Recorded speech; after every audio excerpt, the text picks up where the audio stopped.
She could see recognition dawning on several faces as they read her father's careful notes about mineral surveys and land speculation. This explains why strangers have been asking questions about property boundaries, Mrs. Henderson observed. Squinting at the papers, Miller realized he was losing control of the narrative. Even if there are mining interests, he said desperately, that doesn't change the fact that they attacked our people. Your people attacked first. Running Bear spoke for the first time, his voice carrying absolute authority. My warriors were hunting rabbits when your men opened fire without warning. We have witnesses. Witnesses? Miller scoffed. Savage witnesses don't count in a court of law. Young Elias pushed through the crowd, appearing beside Reverend Thomas. Sarah's heart leaped to see him safe, though his face was grave beyond his ears. I was there, Elias announced quietly. I saw what happened. The crowd murmured in surprise. Miller's face went white. You were supposed to be. Miller started, then caught himself. Supposed to be where? Sheriff, Sarah asked sharply. Were you tracking Elias's movements? Planning something that required him to be elsewhere? Miller's silence was damning. Elias stepped forward, his young voice clear and steady. Sheriff Miller asked me to guide a hunting party to the northern hills yesterday, he said. They wanted to bag deer for the church social. But they weren't hunting deer, they were looking for the sacred spring my people use for ceremonies. And, Reverend Thomas prompted gently, when they found my cousin and his friends there, they started shooting. Said the natives were trespassing on what would soon be white man's land. Elias's eyes found Miller. They told me if I spoke of this, they'd say I helped plan an ambush. The crowd's mood was shifting like desert wind. Sarah could see doubt, replacing fear on many faces, anger beginning to replace suspicion. The boy's been coached, Miller protested, but his voice had lost its authority. By who? Tom Bradley demanded. By the same people who taught him to help my wife with her garden, to assist old Mrs. Henderson with her heavy lifting. That boy's shown more Christian behavior than some folks I could name. Martha Thomas nodded vigorously. Elias has been nothing but honest since he's been with us. If he says he witnessed an unprovoked attack, I believe him. Miller made his fatal mistake then, his desperation overriding his cunning. You're all fools, he shouted. When the mining company comes through here, when they bring jobs and money, you'll thank me for getting rid of the savage problem. The admission hung in the air like smoke. Several townspeople stepped back from Miller as if he'd revealed himself to be a snake. So there is a mining company, Reverend Thomas said quietly, and you've been working with them. Miller realized his error, but it was too late. Sarah felt the moment when the crowd's loyalty shifted, when fear gave way to disgust at being manipulated. Arrest him, called out Jake Morrison, the blacksmith. If what they're saying is true, Miller's the one who betrayed this town. Miller's hand dropped to his gun, but he was surrounded now by angry townspeople and tribal warriors alike. For the first time since Sarah had known him, the sheriff looked like what he really was, a small, scared man whose schemes had finally caught up with him. The truth was out, but Sarah knew this was only the beginning of the real work that lay ahead. 6 months later, Sarah stood in the doorway of what had once been Miller's office, now transformed into something unprecedented, a healing center where two worlds met.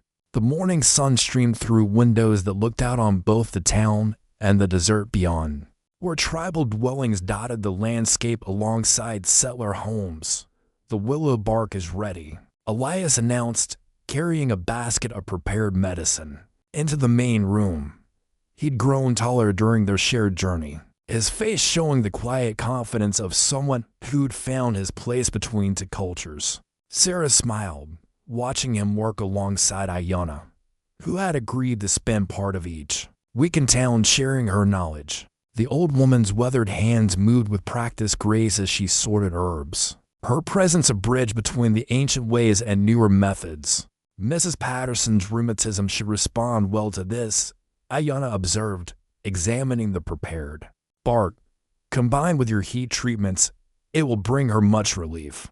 The healing center had been born from necessity. After Miller's arrest and the exposure of the mining conspiracy, both communities had faced a choice: return to the old patterns of suspicion and fear, or build something new together. Sarah had proposed the center during a joint council meeting, her voice shaking with hope and uncertainty. "We've seen that knowledge shared makes everyone stronger," she'd argued. "Why not make it permanent?" The resistance had been real on both sides. Some tribal members worried about sharing sacred healing practices with outsiders. Some townspeople remained suspicious of native remedies. But gradually, practical needs had overcome prejudice. When little Mary Henderson fell ill with a fever, that wouldn't break. It was Ayanna's cooling herbs combined with Sarah's careful monitoring that saved the child's life. When Swift Arrow was thrown from his horse and suffered a badly broken arm, it was the town doctor's skill in setting bones paired with tribal pain remedies that restored his full use of the limb. "Sarah," Reverend Thomas called from the doorway. "The territorial governor's representative is here." Sarah wiped her hands on her apron and stepped outside. A well-dressed man in a dusty suit stood beside a government wagon, his expression neutral but curious. Running Bear waited nearby with two of his advisors, their faces carefully controlled. "Miss Mitchell, I'm James Crawford from the territorial capital. I'm here to assess this unusual arrangement you've established." Sarah exchanged glances. With Running Bear, the territorial government had been skeptical of their peaceful solution, more accustomed to dealing with conflict than cooperation. "What would you like to know, Mr. Crawford?" Crawford consulted a leather portfolio. "I've received reports of joint patrols preventing raids by hostile bands, of shared resources during the drought last month, of your healing establishment treating both white and native patients." He looked up. "Frankly, it sounds too good to be true. Truth is often simpler than we make it." Running Bear said quietly, "People need healing, protection, food, water. These needs have no color. But surely there are still tensions, disagreements." Sarah nodded honestly. "Of course, we don't always agree on methods or priorities, but we've learned to talk through problems instead of fighting through them." Crawford walked through the center, observing Ayanna teaching Martha Thomas how to prepare a healing tea while Elias translated between them. He watched tribal children playing with settler children in the dusty street, their games creating new rules that honor both traditions. "Remarkable," he murmured, making notes. "The territorial governor will be very interested in this model. There are other regions where such cooperation might prevent conflicts." As Crawford departed with his positive report, Sarah felt a deep sense of accomplishment. Not because they'd solved every problem, there was still mistrust to overcome, still cultural differences to navigate, but because they'd proven something important. That understanding was possible, that fear didn't have to rule their choices. That evening, as the sun painted the desert sky in shades of gold and rose, Sarah sat outside the healing center with Ayanna and Elias. The old woman was teaching them both a traditional song about the connection between all living things. "What do you see when you look toward tomorrow?" Ayanna asked, her ancient eyes studying Sarah's face. Sarah looked out at the community they had built, imperfect, challenging, but alive with possibility. "I see the peoples learning to walk the same path without losing who they are." Elias nodded, his young voice adding harmony to their quiet song. "I see hope growing in desert soil," as their voices blended in the cooling air. Sarah realized that her father's land had become something he could never have imagined. Not just a place where healing happened, but where hearts learned to trust. Across the deepest divides, the work would continue tomorrow and all the tomorrows after. But tonight, there was peace. Thanks for watching. Don't forget to like, subscribe, and share your thoughts in the comments. See you in the next story. You're making a mistake that'll cost us all. But the decision was made, and Elias had won his first victory in the battle for understanding. Word of the town meeting's outcome reached the tribal camp by dawn. Sarah felt relief wash over her like cool water. But Running Bear's expression remained troubled as the messenger delivered his report. "The boy stays," he announced to the gathered council. "But there is more." Sarah's relief curdled into concern. "What else?" Miller was not finished. After the vote, he spoke privately with some men. They planned something over the following days. Disturbing reports trickled back from town. Miller had been meeting with strangers, well-dressed men from the territorial capital, who asked too many questions about tribal lands and water rights. Sarah began to piece together a pattern that made her blood run cold. "It's not about Elias at all," she told Ayanna as they worked together preparing winter medicines. "Miller's using the fear of war to serve someone else's interests."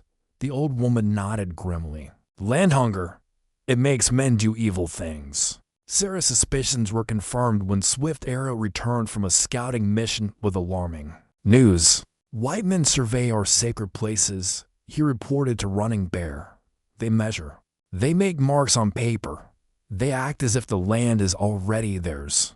That evening, as Sarah helped tend a tribal elder's rheumatism, she overheard fragments of heated discussion among the warriors. Words like "we're party" and "drive them out" carried on the desert wind. "This is what Miller wants," she realized, suddenly interrupting the council. "He wants you to attack. He's been trying to provoke a war." Running Bear's eyes narrowed. "Why would he want war?" "War brings death to both sides." "Because someone profits from it," Sarah said. "The pieces falling into place. Those surveyors. The men meeting with Miller, they want your land. A war would give them excuse to take it. Claim it's for protection." Ayanna spoke up from her place by the fire.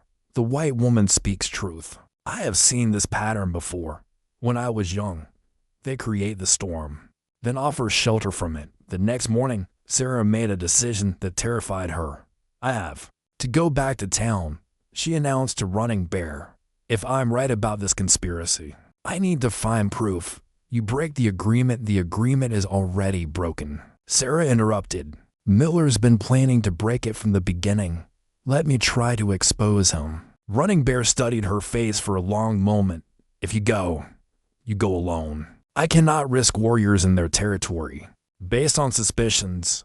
"I understand." Ayanna pressed a small leather pouch into Sarah's hands. "Protection herbs," she said quietly. "And remember, sometimes the loudest enemy hides the quiet one." Sarah slipped into town after dark, making her way to her own house first. It felt strange returning to her adobe home after months of tribal life. Everything seemed smaller, more confined. She spent the night searching through her father's old papers, looking for anything about land grants or water rights. What she found made her hands shake. Her father had recorded rumors about a railroad company's interest in the region, speculation about mineral deposits, notes about water sources that could support a larger population. The next evening, Sarah observed Miller's house from a distance. As darkness fell, she saw them, 3 men in expensive suits, meeting with the sheriff in his back room. She crept closer, straining to hear their conversation through the thin walls. "The surveys are complete," one man was saying. "Rich silver deposits in the northern hills, and that stream could supply water for a mining operation. Just need to clear out the natives," Miller replied. "Once they attack the town, territorial government will have to act. And if they don't attack," Miller's laugh was cold, "leave that to me. I've got ways to make them fight." Sarah's heart pounded as she heard them planning to stage an attack on the settlement. Make it look like tribal raiders. They would use the resulting outrage to justify seizing tribal lands. As she crept away into the darkness, Sarah knew she had the evidence needed to expose the conspiracy. But she also knew that Miller and his conspirators wouldn't hesitate to silence her if they discovered what she'd learned. The race was on to get this information to both the tribal council and the honest townspeople before Miller could spring his trap. Sarah rode hard through the desert night, pushing her horse to its limits as she raced back to the tribal camp. The evidence of Miller's conspiracy burned in her mind: the planned false attack, the mining interests, the deliberate manipulation of fear to justify land seizure. She reached the camp as dawn painted the eastern hills gold. Running Bear emerged from his tent, fully dressed despite the early hour. Warriors were already saddling horses, their faces painted for war. "What has happened?" Sarah gasped, sliding from her exhausted mount. "Miller's men attacked a hunting party," Running Bear replied grimly. "3 of our young men are wounded. The town demands justice." Sarah's blood ran cold. "It's starting. Miller's plan, he's forcing the war. Then we give him war." Swift Arrow snarled, checking his weapons. "No." Sarah stepped between them and their horses. "That's exactly what he wants. Listen to me, I have proof." Quickly, she told them what she'd overheard: the conspiracy, the mining company, the planned provocation. Running Bear's expression grew darker with each revelation. "You are certain of this?" he asked. "I heard them planning it. Miller said he had ways to make your people fight. The attack on your hunters, it was staged to look like self-defense." Ayanna approached, her weathered hands carrying healing supplies. The white woman speaks with a straight tongue. I feel the truth in her words. Running Bear was silent for a long moment, his warriors waiting for his command. Finally, he spoke. "If what you say is true, then we face enemies we cannot defeat with arrows alone. We can defeat them with truth," Sarah said urgently. "But we need to act fast. Miller will try to escalate this before anyone can expose him. What do you propose?" Sarah took a deep breath. "We go to town together, all of us. We tell everyone what we've learned. Expose the conspiracy before Miller can start his fake war." Swift Arrow shook his head. "They will not believe us. We are the enemy to them." "Some will believe," Sarah insisted. "The people who voted to keep Elias, who saw past their fear, they'll listen." Running Bear studied her face.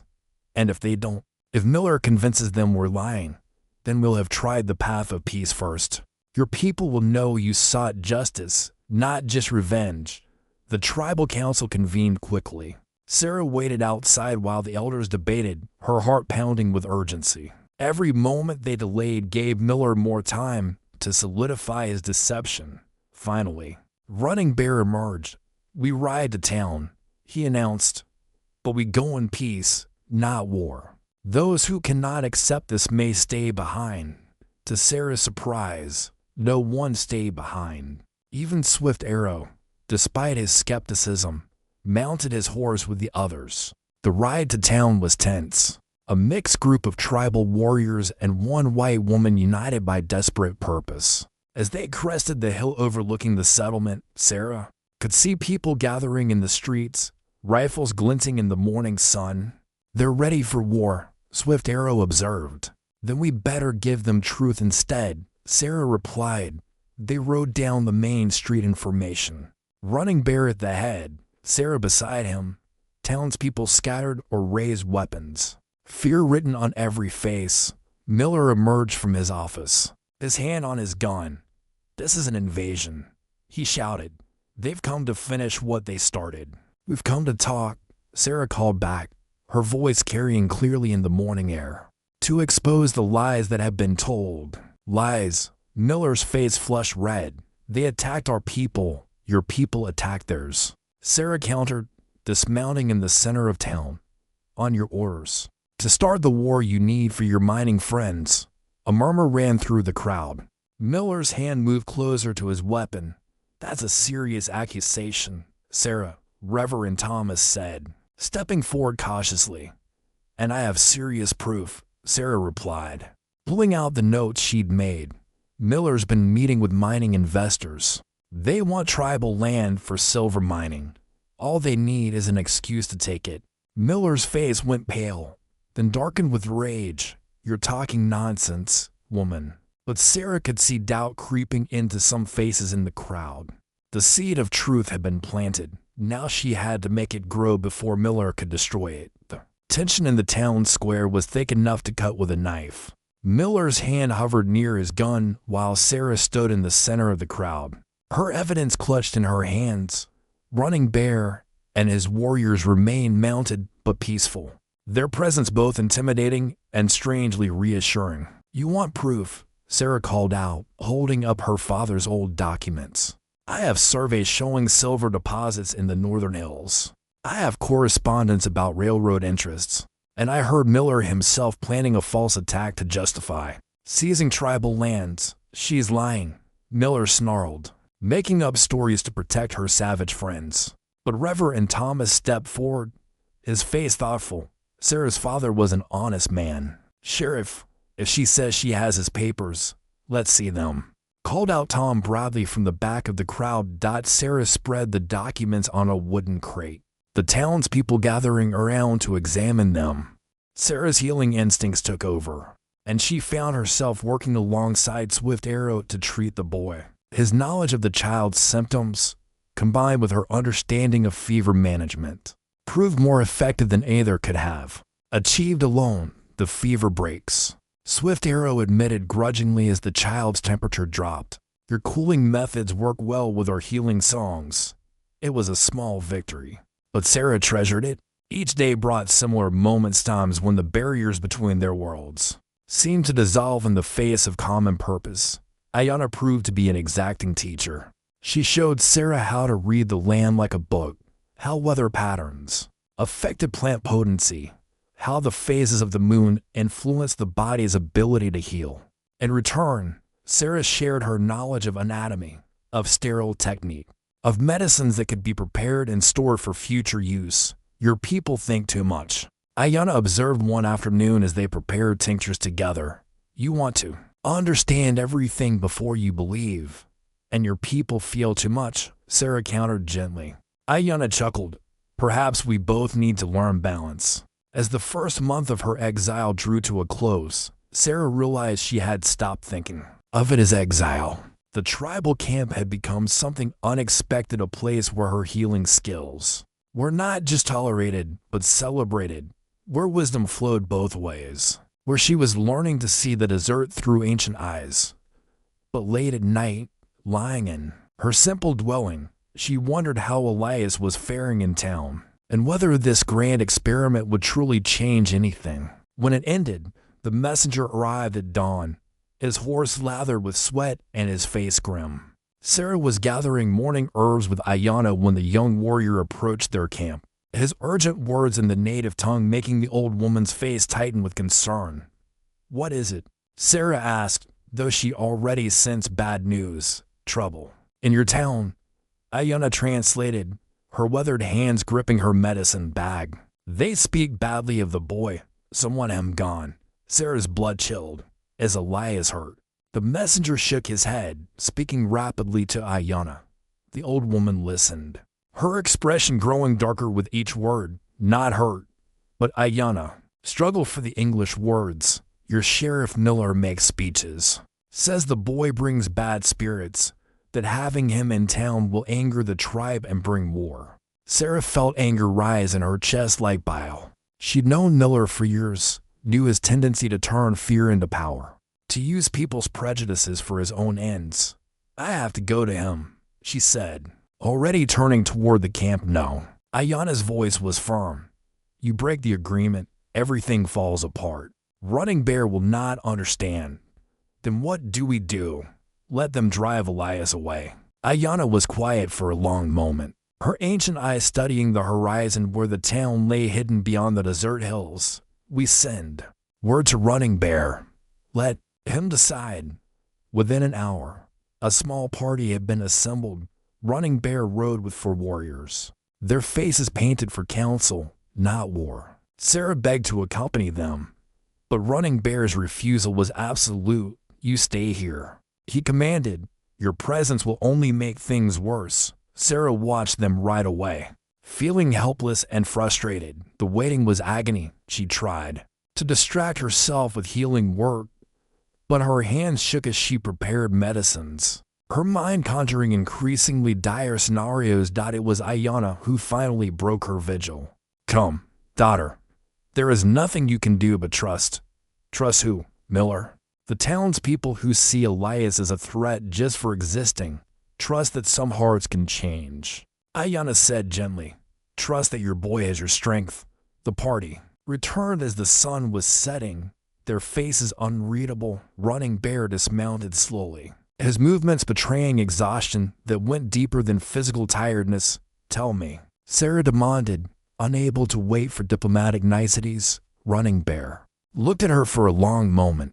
"Your Sheriff Miller is a man who feeds on fear like buzzards feed on carrion. He has been telling people that Elias is a spy, that our arrangement is a trick to learn their weaknesses." Sarah's heart sank. "And the townspeople believe him. Some do. Others," Running Bear paused, "others remember that you saved lives, that you healed their children and their elderly. The preacher's wife speaks for the boy, says he helps with chores and asks thoughtful questions about their God. But fear is louder than gratitude. Miller has called for a town meeting tomorrow night. He wants Elias sent away." Sarah felt the careful balance they built beginning to crumble. "What will you do?" Running Bear's jaw tightened. "If they reject my son, they reject all of us. The agreement ends, and we return to the old ways. War," Sarah said quietly. "Protection of our people," Running Bear corrected, "as it has always been." That night, Sarah couldn't sleep. She stood outside her dwelling, looking toward the town. She could no longer see but could feel in her bones, somewhere out there, Elias was probably lying awake too, wondering if the experiment in understanding would survive its first real test. Ayanna appeared beside her like a ghost. "You are thinking loud thoughts." "I'm thinking that maybe this was all a mistake," Sarah admitted. "Maybe our peoples are too different, have hurt each other too much." "Maybe," Ayanna agreed. "Or maybe this is when we find out what we are truly made of." In the distance, thunder rumbled. Though no clouds marked the star-filled sky, Sarah shivered, recognizing the sound for what it was. Not weather, but the approach of something that would test them all. Sarah paced outside Running Bear's tent like a caged animal. Inside, she could hear the low murmur of tribal leaders discussing strategy. The town meeting was happening now, and she was trapped in the camp, forced to wait for news that would determine all their fates. "Sitting helps nothing," Ayanna observed, settling herself on a woven mat outside her dwelling. "Come, help me prepare medicines. Work calms the worried heart." Sarah reluctantly joined the old woman, though her hands fumbled with the familiar tasks. What if Miller convinces them? What if they turn Elias away? "Then we learn who our true friends are," Ayanna replied, grinding sage with steady strokes. "Sometimes the earth must shake before people see clearly." Meanwhile, in the dusty meeting hall above Henderson's general store, Elias sat quietly in the front row between Reverend Thomas and his wife Martha. The room was packed with townspeople, their faces ranging from curious to openly hostile. Sheriff Miller stood at the front, his voice carrying easily over the crowd. "I'm telling you, this arrangement is dangerous," Miller declared, his hand resting meaningfully on his gun belt. "We let one of them into our midst. Next thing we know, they'll claim our whole town belongs to them. That's not what this is about." Sheriff Reverend Thomas stood up, his voice calm but firm. "This young man has been nothing but helpful and respectful since he's been with us." A murmur ran through the crowd. Old Mrs. Henderson raised her hand. "He helped me carry supplies when my back gave out, didn't ask for nothing in return. And he's been teaching my boy about tracking," added Jake Morrison, the blacksmith. "Kid's got a good head on his shoulders." Miller's face darkened. "You're all being fooled by their tricks." Sarah Mitchell may have thought she was helping, but she put us all at risk.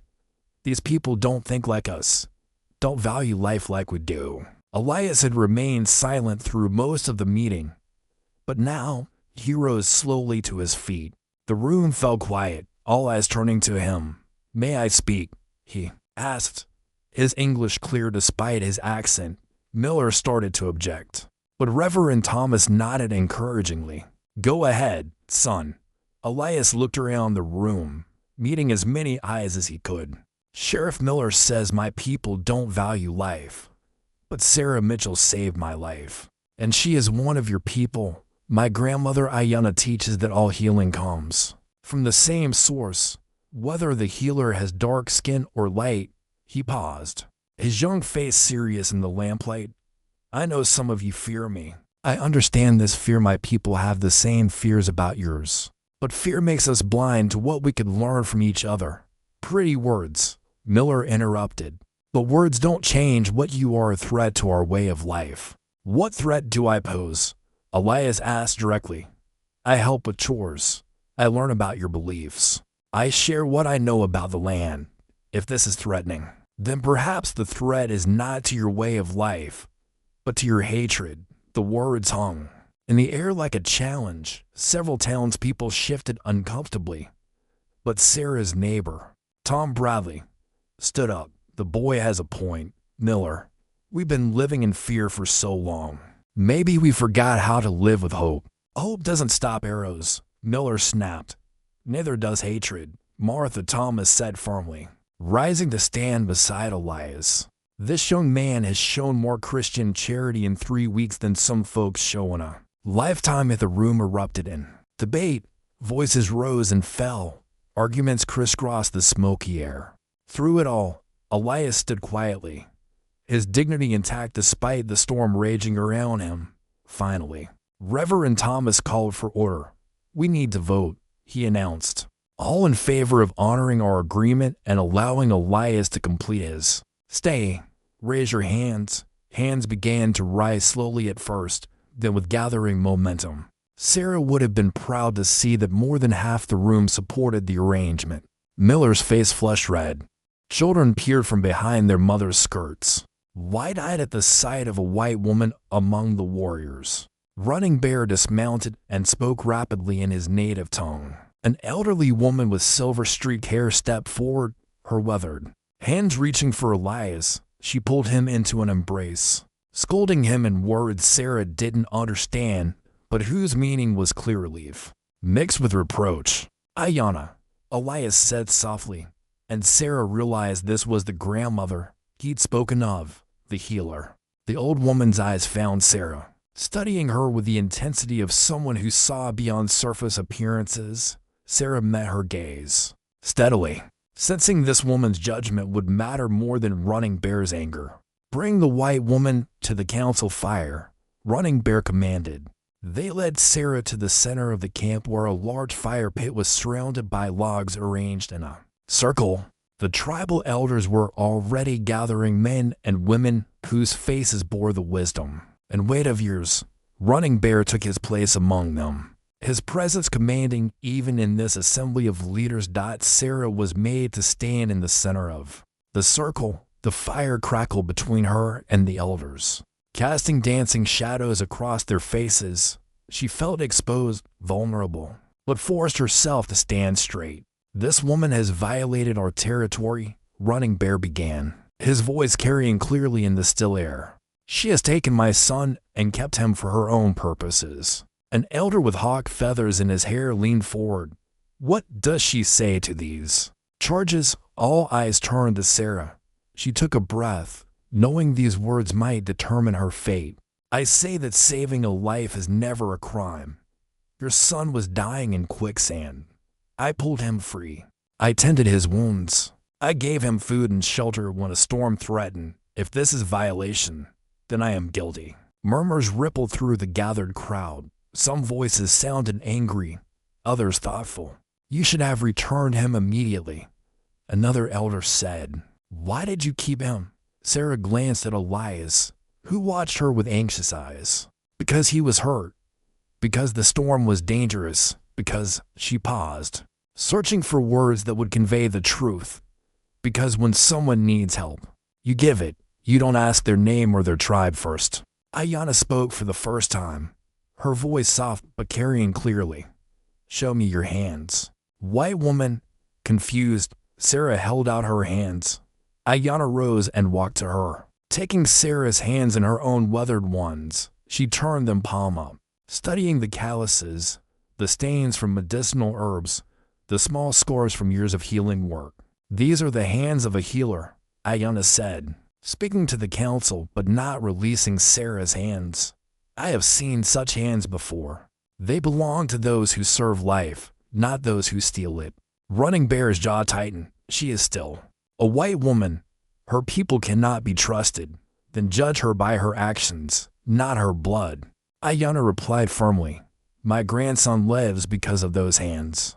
The silence stretched taut as the elders considered. Sarah felt the weight of their decision pressing down on her, knowing that her life hung in the balance of their ancient justice.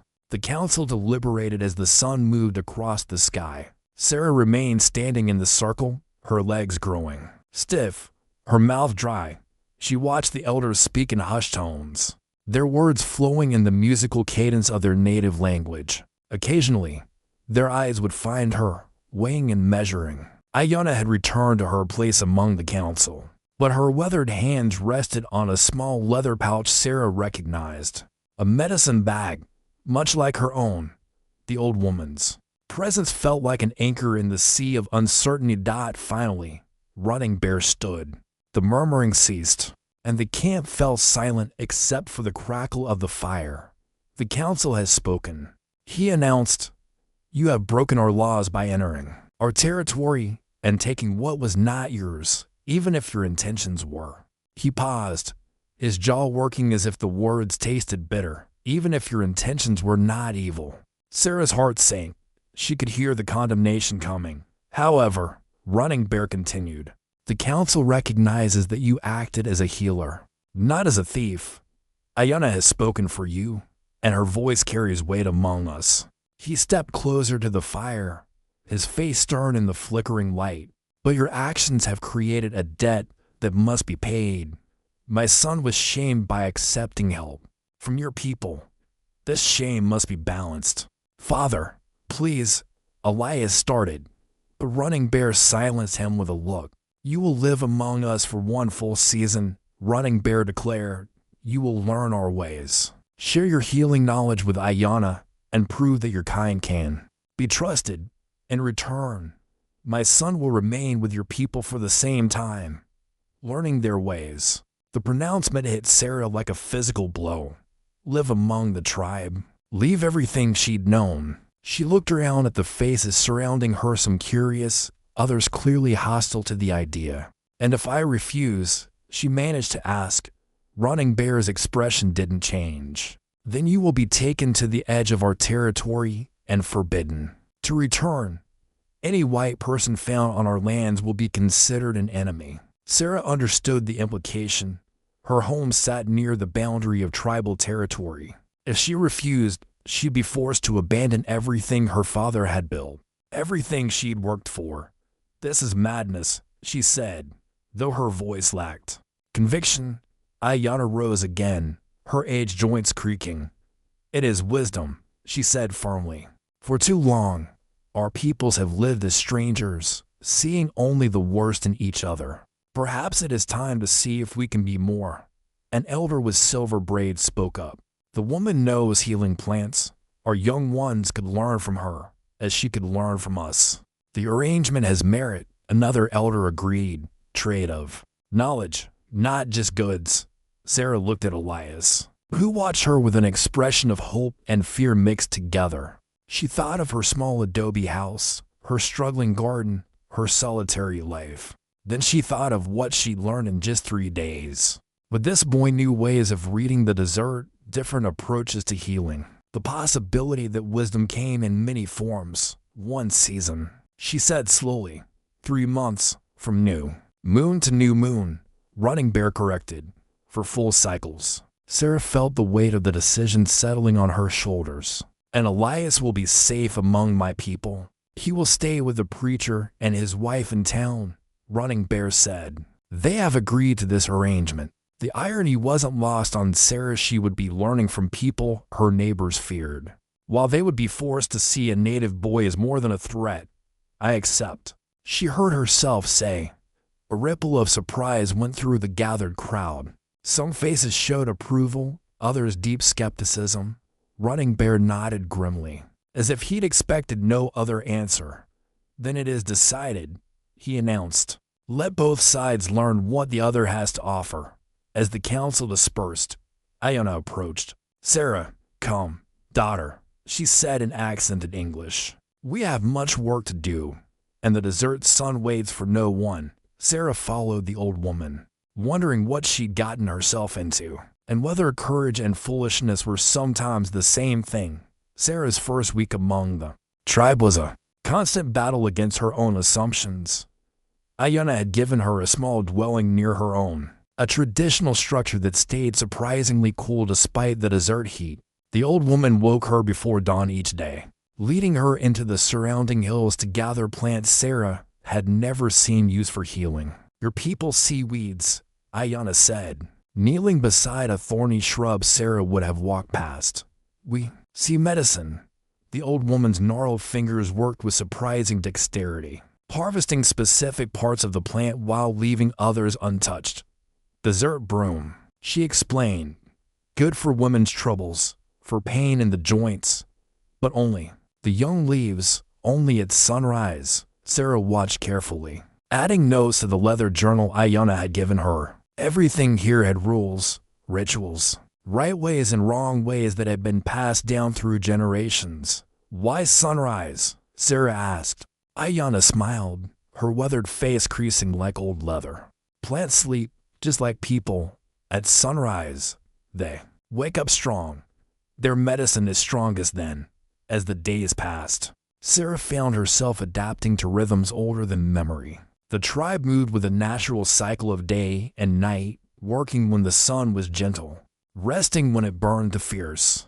Meals were communal affairs where stories were shared along with food, where children learned by listening to their elders. Not everyone welcomed her presence. Swift Arrow, a young warrior, made his displeasure clear whenever their paths crossed. His dark eyes held suspicion and something deeper, a pain Sarah recognized but couldn't name. "You should not be here," he told her one evening as she helped prepare medicine for an elder's infected wound. "This knowledge is not for white eyes. Knowledge of healing belongs to all people," Sarah replied, not looking up from her work. "Sickness doesn't care about the color of skin." Swift Arrow stepped closer, his voice low and angry. "My sister died from white man's diseases. Their medicines could not save her. Why should we trust yours?" Sarah paused in her grinding, finally, meeting his gaze. "I'm sorry for your loss. But healing isn't about trust, it's about results. If my methods don't work, Ayanna will tell me." The confrontation was interrupted by the arrival of a young mother carrying a feverish child. "Come inside," Sarah said, pushing open the heavy wooden door. "Let me tend to those cuts." The interior of her home was simple but comfortable. Adobe walls kept the space cool even in the desert heat. Dried herbs hung in bundles from the wooden vigas overhead, filling the air with the scent of sage, chamomile, and healing plants Sarah couldn't even name in English. A large wooden table dominated the main room, its surface stained with years of preparing medicines. Elias stood just inside the doorway, uncertain. Sarah realized he was probably the first native person to ever enter this house, just as she was. Likely the first white woman to offer him such hospitality. "Sit," she said gently, indicating a chair near the table. "Please." As Elias settled himself carefully, Sarah gathered her supplies, clean cloths, a basin of water, tinctures and salves from her collection. She worked in silence, cleaning. The scrapes on his arms where the rough sand had abraded his skin. His breathing was steady, controlled, but she could sense the pain he wasn't showing. "This might sting," she warned, applying a tincture of golden seal to a deeper cut. Elias didn't flinch. "My grandmother uses something similar," he said quietly. "She calls it Earth's blood." Sarah paused in her work. "Your grandmother is a healer. The best in our tribe," Elias replied, and for the first time since she'd found him, a small smile touched his lips. "She would like you, I think. You have gentle hands." Something warm unfurled in Sarah's chest at the compliment. She continued her work, wrapping his arm with clean cotton cloth. "What's her name?" "Ayanna. It means eternal blossom in our language." Elias watched Sarah's careful movements. "She taught me that healing comes not just from plants, but from the spirit of the healer." Sarah finished bandaging his arm and stepped back. "Wise words. She is wise," Elias agreed then. After a pause, "She will be worried about me. The words hung in the air between them. Sarah realized she hadn't thought beyond the immediate need to help this boy. Now, looking at him sitting in her kitchen, she felt the weight of what she'd done. Taking him in wasn't just an act of kindness. It was a political act. Whether she'd intended it or not. "How far is your camp?" she asked. "Half a day's ride to the north." Elias replied, "But I was not supposed to be hunting alone, my father." He trailed off, his expression darkening. "Your father will be angry." Elias was quiet for a long moment. When he spoke, his voice was careful. "My father is Running Bear. He leads our people." Sarah felt her blood cool. She'd heard that name whispered in the trading post, spoken in the same tones people use for approaching storms. Running Bear was known as a fierce protector of his tribe's territory, uncompromising in his dealings with white settlers. "I see," she said, though she wasn't sure she saw anything clearly anymore. "He does not trust white people," Elias continued, meeting her eyes directly. "He believes they take what is not theirs and give nothing back." Sarah set down her medicinal supplies, her hands suddenly unsteady. "And what do you believe?" Elias looked around her home, taking in the herbs, the careful organization, the evidence of a life dedicated to healing. "I believe," he said slowly, "that some people give their lives to helping others, no matter what color their skin." Outside, the wind was picking up, carrying with it the scent of distant rain. Sarah moved to the window and looked out at the darkening sky. Storm clouds were building on the horizon, purple and threatening. "You can't travel in this weather," she said, though she wasn't sure if she was being practical or if she simply wasn't ready to let him go. Elias joined her at the window. "The storm will pass by morning. Then you'll stay the night," Sarah decided. "I have blankets. And there's stew from yesterday," as she busied herself preparing a meal. Sarah tried not to think about what Running Bear would do when he discovered his son had spent the night in a white woman's house.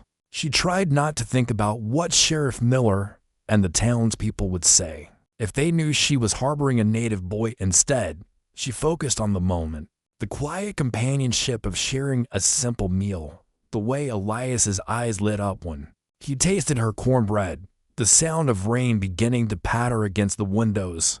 "Thank you," Elias said as they finished eating, "for everything." Sarah looked across the table at this young man who had stumbled into her life through a twist of desert fate. "Thank you for letting me help." Neither of them spoke of tomorrow, of the storm that was coming in more ways than one. 3 days passed in peaceful routine. Elias helped Sarah tend her struggling garden, his knowledge of desert plants proving invaluable. He showed her which roots could find water deep underground, how to read the signs that told when the rare desert rains would come. "Your grandmother taught you well," Sarah said, watching him coax life from seemingly barren soil. "She says the earth speaks to those who listen," Elias replied, his hands gentle with a withering tomato plant. Sarah found herself looking forward to their conversations. Despite the difference in their ages and backgrounds, they shared the healer's instinct, the deep understanding that all life was connected. When she worked on her medicines, Elias watched with keen interest, sometimes suggesting alternatives. His grandmother used. On the morning of the 4th day, everything changed. Sarah was grinding willow bark for pain medicine when the sound reached them, a low rumble that seemed to rise from the earth itself. Elias's head snapped up, his body going rigid with recognition. "They come," he whispered. The rumble grew louder, resolving into the thunder of many horses approaching at speed. Sarah moved to the window and felt her blood turn cold. A war party of at least 20 native warriors crested the ridge above her property, their horses kicking up clouds of dust that caught the morning light. At their head rode a man who could only be Running Bear. Even at this distance, Sarah could see the authority in his bearing, the way the other riders deferred to him. Feathers adorned his long black hair, and war paint marked his weathered face. "My father," Elias said quietly, coming to stand beside her. The riders descended the slope at a gallop, their war cries echoing across the desert. Sarah's nearest neighbors were miles away. No one would come to help her, even if they heard the commotion.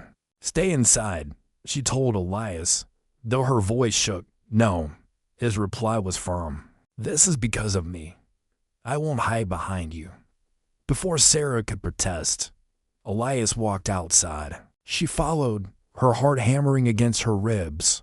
The war party had reached her property now, the horses snorting and stamping, their riders' faces painted for battle. Running Bear dismounted with fluid grace, his dark eyes finding his son immediately. When he spoke, his voice carried the weight of absolute authority. "Elias, father." The boy stood straight, showing no fear despite the circumstances. Running Bear's gaze shifted to Sarah, and she felt the full force of his displeasure. "You have stolen from me, white woman." "I saved your son's life," Sarah replied, forcing her voice to remain steady. "He was trapped in quicksand. I couldn't leave him to die. You could have returned him immediately." Running Bear stepped closer, and Sarah caught the scent of sage smoke and leather. "Instead, you keep him like a prize." "She gave me sanctuary," Elias interrupted. "She asked nothing in return." Running Bear's expression darkened. Silence. "You have shamed yourself and our people by accepting help from them." Sarah felt anger rise in her chest. "There's no shame in accepting help when you need it. There's only shame in refusing to give." It is several of the warriors shifted on their horses, hands moving to weapons. Running Bear raised a hand, and they stilled. "You speak of shame to me." His voice was dangerously quiet. "Your people have taken our land, poisoned our water, killed our buffalo, and now you steal our children with false kindness." "I stole nothing," Sarah said firmly. "I saved a life. If that's a crime in your eyes, then so be it." For a long moment, Running Bear studied her face. Sarah forced herself to meet his gaze, though every instinct screamed at her to look away. "You will come with us," he said finally. "Both of you, father." "No," Elias began. "The white woman will answer for her crimes before the tribal council." Running Bear continued, his voice cutting through his son's protest. "And you will answer for bringing dishonor to our family," as the warriors moved to surround them. Sarah realized her simple act of compassion had set forces in motion that she couldn't control. The peaceful morning had shattered like glass, and she was about to enter a world where the rules she understood no longer applied. The ride to the tribal camp took hours. Sarah sat astride a paint horse, her hands bound but not cruelly tight. Running Bear had assigned to warriors to flank her, their faces impassive as stone. Elias rode ahead with his father, and she could see the tension in the boy's shoulders, the way he held himself apart from the man who had raised him. The landscape gradually shifted from open desert to a hidden valley where cottonwoods grew thick. Along a seasonal stream, the camp appeared suddenly, a collection of traditional dwellings that seemed to blend seamlessly with the natural contours of the land. People emerged from their homes as the war party approached. Sarah saw faces marked with curiosity, suspicion, and something that might have been fear. The morning sun cut across the horizon like a golden blade, and Sarah Mitchell knelt beside her small garden, watching the plants that insisted on dying. Her weathered hands touched the dry earth, almost in prayer. "One more time," she whispered to herself, pouring precious water over the withering sprouts. "Hey there, thanks for being here. Leave a like, subscribe, and tell us in the comments where you're watching from and what you think of the story." Let's keep going. At 32, Sarah had learned that the Arizona desert forgave no weaknesses. Her small property, inherited from her father, was a stubborn green patch amid the arid vastness. As the region's healer, she knew every medicinal plant that grew there, every remedy the land offered to those who knew how to look. The wind carried a strange sound, something like a muffled cry, coming from the direction of the dry arroyo. Sarah stood up, shielding her eyes from the intense sun. The cry repeated, weaker now, almost a whisper carried by the hot air without hesitation. She grabbed her leather pouch filled with medicinal herbs and walked toward the sound. The healer's instinct spoke louder than prudence in the desert. Ignoring a call for help could mean the difference between life and death. She didn't know that this moment would change not only her life, but the fate of two entire cultures. Sarah's boots crunched against the hardened desert floor as she made her way toward the arroyo. The cry had fallen silent, but something deep in her chest pulled her forward with urgency. She'd been walking this land for over 2 decades, knew every ridge and wash, every place where flash floods carved temporary rivers through the sand. The arroyo stretched before her like a scar in the earth, its banks deep and treacherous. Recent rains had left patches of deceptive moisture in the sandy bottom, creating traps that could swallow a person whole. Sarah paused at the edge, scanning the channel below. That's when she saw him. A boy, maybe 15 years old, was trapped up to his chest in what looked like solid ground, but was actually quicksand. His dark hair was matted with sweat, his copper skin gleaming under the relentless sun. Native. She realized immediately. His clothes, traditional leather and beadwork, marked him as someone from one of the tribes that lived deeper in the desert. Help, he called weakly, his voice barely audible. Please. Sarah's heart hammered against her ribs. She'd heard the stories, knew the tensions that simmered between the white settlers and the native tribes. This boy's presence here, so close to her property, could mean trouble for everyone involved. But looking at him now, struggling against the earth that threatened to claim him, she saw only what she'd always seen. A person in need of healing. Don't move, she called down to him, her voice steady despite the chaos in her mind. The more you struggle, the deeper you'll sink. The boy's eyes found hers across the distance. They were dark, intelligent, filled with fear but also with a dignity that made her chest tighten. He nodded once, understanding. Sarah quickly assessed the situation. The quicksand wasn't deep. She could see that much from the way he was positioned, but it was wide enough that she couldn't simply reach him from the bank. She needed rope, something to anchor herself, a way to distribute her weight. Her father's voice echoed in her memory. In the desert, Sarah, you use what you have, not what you wish you had. She pulled off her leather belt and began tying her shawl to it, creating a longer line. The boy watched her work, his breathing shallow but controlled. Smart kid, she thought. He understood that panic would only make things worse. What's your name? She asked, keeping her voice conversational as she secured the makeshift rope to a sturdy mesquite root. Elias, he replied, his voice stronger now that he had hope. Well, Elias, I'm Sarah. I'm going to get you out of there. She couldn't know it then, but those words would echo through both their lives in ways she never could have imagined. As she prepared to descend into the arroyo, Sarah felt the weight of destiny settling around her shoulders like a cloak.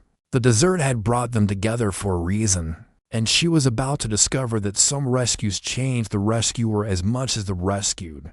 The wind picked up, carrying with it the scent of sage and the promise of distant storms. Sarah tested the makeshift rope one more time before lowering herself into the arroyo. The walls were steeper than they looked from above, crumbling sandstone that threatened to give way under her weight. She moved carefully, distributing her steps across the wider ledges, her healer's hands reading the rock face like she would read a patient's pulse. You're going to be okay, she called to Elias, though she wasn't entirely sure that herself. The quicksand had claimed him up to his chest now, and she could see the exhaustion in his face. He'd been fighting this trap for who knows how long before she heard his cries. When she reached the bottom of the arroyo, Sarah studied the quicksand carefully. It was the kind formed by underground water seeping up through fine sand, treacherous, but not impossible to escape if you knew what you were doing. Her father had taught her about these desert dangers, had made her practice emergency techniques until they became second nature. Elias, I need you to listen to me very carefully, she said, untying her shawl from the belt. When I throw this to you, don't grab it hard and try to pull yourself out. That'll just sink you deeper. The boy nodded, his dark eyes fixed on hers with complete trust. Something in that look made her chest tighten. When was the last time Anyone had looked at her with such faith, Sarah began working methodically. She spread her own weight by lying flat on her stomach at the edge of the quicksand, then tossed one end of her improvised rope to Elias. He caught it with steady hands despite his predicament. Now, very slowly, lean back, she instructed. Let the sand support your back while you work your legs free. Don't fight it, work with it. For 20 agonizing minutes, they worked together in the desert heat. Sarah anchored the rope while Elias followed her instructions, gradually shifting his position. Using the rope for balance rather than pulling, sweat stung her eyes, and she could see the strain on the boy's face. But neither of them gave up. Finally, with a wet sucking sound, Elias pulled his legs free. Sarah helped him crawl to solid ground, both of them breathing hard from the effort. They lay there for a moment, side by side on the hot sand, sharing the relief of survival. "Thank you," Elias said quietly. His English was accented but clear, and Sarah realized he was probably educated by missionaries. "You saved my life." Sarah sat up and looked at him properly for the first time. He was tall for his age, with the lean build of someone who lived close to the land. But it was his eyes that struck her, old eyes in a young face, as if he'd already seen more than his years should have allowed. "What were you doing out here alone?" she asked, then immediately regretted the question. It sounded like an accusation. When she'd meant it as concern, Elias's expression closed off slightly. "I was hunting," he said simply, "following deer tracks. I didn't see the sand trap until it was too late." Sarah nodded, accepting the explanation, though she sensed there was more to the story. In the desert, everyone had their secrets, their reasons for being where they were. "Can you walk?" she asked, getting to her feet and extending a hand to help him up. Elias took her hand, his grip firm and warm. As he stood, Sarah noticed he favored his left leg slightly.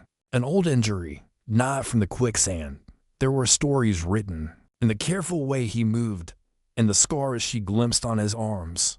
"I can walk," he said.